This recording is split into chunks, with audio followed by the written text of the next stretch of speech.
پاکستان سے برطانیہ کے لیے براہ راست پروازیں شروع کرنے کے لیے ایئر بلو کو تھرڈ کنٹری آپریشن لائسنس جاری کر دیا۔ مزید جانیں گے ڈان نیوز کے نمائندے طاہر نصیر سے۔ طاہر بتائے گا پی آئی A T C O licence حاصل کرنے میں ناکام رہی؟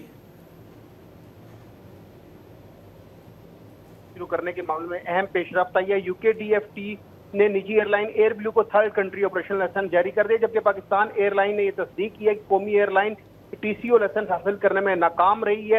ذرائع کا کہنا ہے قومی ایئر لائن پی آئی اے کو طیاروں کی کمی کا سامنا ہے، جبکہ ایئر بلو کے ایئر بس 320 طیارہ ترکیہ میں ریفیلنگ کے بعد برطانیہ جائے گا۔ برطانیہ کے لیے ایئر بس 320 اور 321 طیارے استعمال کریں گے، جبکہ قومی ایئر لائن ٹی سی او لائسنس حاصل کرنے میں ناکام ہو گئی ہے۔ جی طاہر نصیر، بہت شکریہ تفصیلات کے لیے۔ پاکستان سے برطانیہ کے لیے براہ راست پروازیں شروع کرنے کے لیے ایئر بلو کو تھرڈ کنٹری آپریشن لائسنس جاری کر دیا۔ مزید جانیں گے ڈان نیوز کے نمائندے طاہر نصیر سے۔ طاہر بتائے گا پی آئی A T C O licence حاصل کرنے میں ناکام رہی؟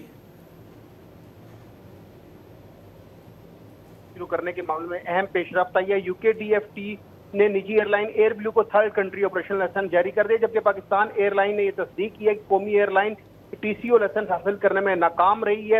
ذرائع کا کہنا ہے قومی ایئر لائن پی آئی اے کو طیاروں کی کمی کا سامنا ہے، جبکہ ایئر بلو کے ایئر بس 320 طیارہ ترکیہ میں ریفیلنگ کے بعد برطانیہ جائے گا۔ برطانیہ کے لیے ایئر بس 320 اور 321 طیارے استعمال کریں گے، جبکہ قومی ایئر لائن ٹی سی او لائسنس حاصل کرنے میں ناکام ہو گئی ہے۔ جی طاہر نصیر، بہت شکریہ تفصیلات کے لیے۔